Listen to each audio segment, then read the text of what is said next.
Fish, Blue's Clues, Thomas, Mickey Mouse, Winnie the Pooh, Cars, Frozen. What in the world is a good book for my toddler?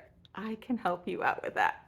Hi guys, I'm Kathleen Lewis. I'm a homeschool graduate, homeschool mom, and a learning enthusiast. And yes, I'm an avid bookworm.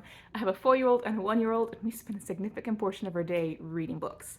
So my 4-year-old, when he was a toddler, I was in your shoes. I had no idea what the good books were for a toddler because, I mean, let's be honest.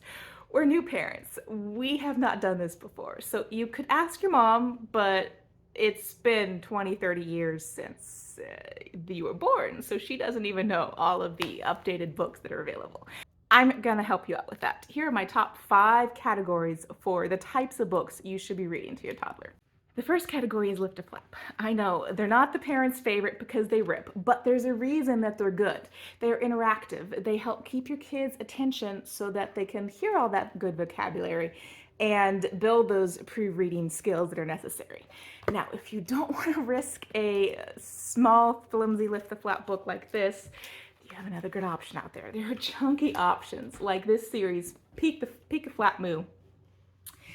There's one about the woods that are good. They're chunkier options. And I don't have one to show you, but if you heard of the company Usborne, they have amazing Lift the Flap series.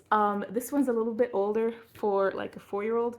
This is a thin book, but they have thin pages, but they have a great series for little kids. And there's a ton at my local library, so go check those out. The second category is a tactile book. Again, this is great for engagement, and the first recommendation I have for you is also kind of a flap book, so it's a dual feature there, but it is The Very Hungry Caterpillar. And inside you have these flaps that your kids turn, and my daughter absolutely loves sticking her fingers in the holes there. So this is a classic for a reason. Another idea for a tactile, again, I told you I love Usborne, but DK has books out like this. Most publishers for little kids have books out like this, but it's the That's Not My series. So this is That's Not My Monkey. And on the inside, each of these pages has a little tactile thing that your kid can play with as you read the book to them. So that helps keep them engaged as you play. Before we go any further, hit that like button if you are loving these ideas and you want to see more content like this. The third category of books I have for you are rhyming books. Rhyming is important, and it's been around for centuries in just about any language you speak. And that is because it develops pre-reading skills necessary for you to start breaking down the language that you're speaking so it's understandable in the bits that you read it. So we call it phonics, if you've not heard of it before. So classic Mother Goose. Get some Mother Goose books. That will help you keep your kids engaged with all of the Humpty Dumpty sat in the wall type books. Other classic rhyming books are Goodnight Moon. This is an abridged version, so you don't have the full rhymes in there all the time, but board books are definitely a good option for your kid. So there's a bonus tip for you. Another great option are books like Steam Train, Dream Train, Pout Pout Fish, just about any book written for a toddler preschooler is most likely going to be rhyming because it is so engaging and important for pre-reading skills. The third category is music and buttons. Now I've got to steal a book from my son who's sitting next to me. Okay, my kids have enjoyed 2 different kinds of button books. There's the classic button on the side over here that the kids can click and push, and that has something to do with the story inside. But we've more recently come across these books where it's a big story, and on the inside there's these types of buttons here that the kids can push. So anything that's music, again, is interactive. She can only be woken with a kiss from her true love, whoever they may be.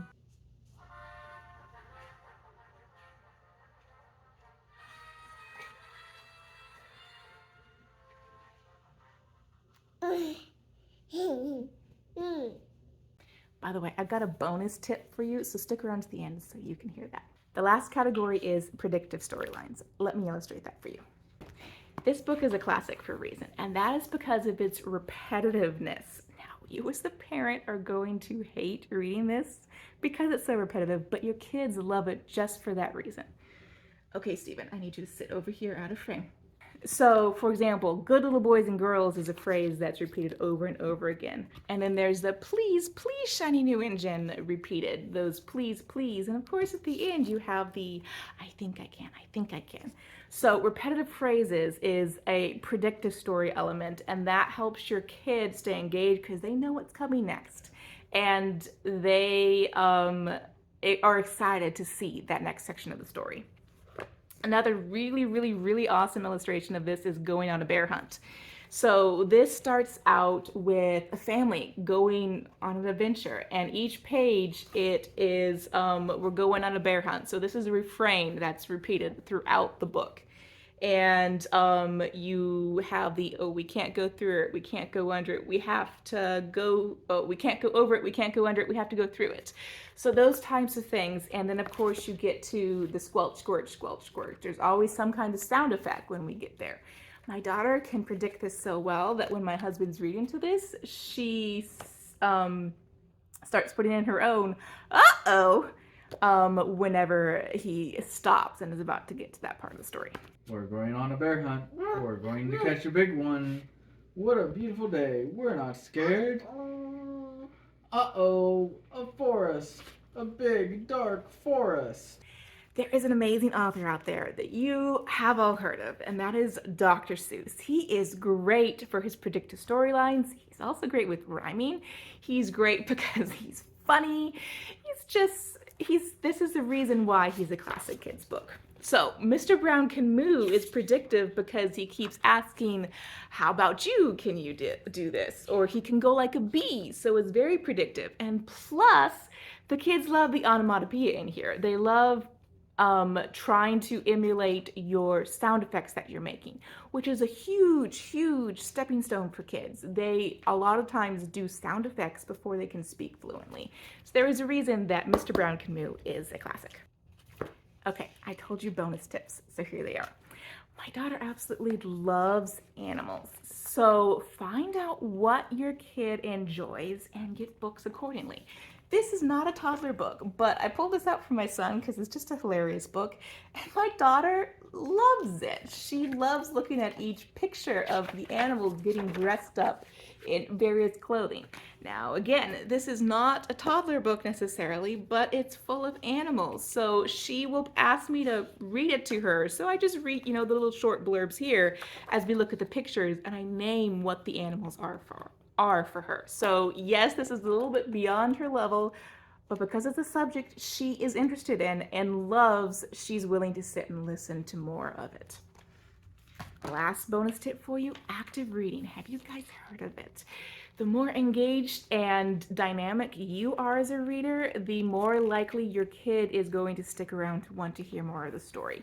If you don't know what that is, I am making a video, so be sure to hit subscribe so you can see that video. But this is a great training book, if I can say it that way, of how to active read. This is Usborne's very first book of things to spot, and in here they have great reading prompts for you. There is no storyline.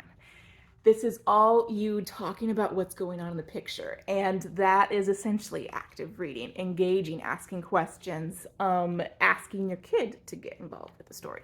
I hope that was helpful for you. If you guys want more ideas, I've got you covered. This video right here is a big list, a book list, and it's got stuff in there for kids of all ages, toddlers on up through elementary kids. So be sure to go check that out.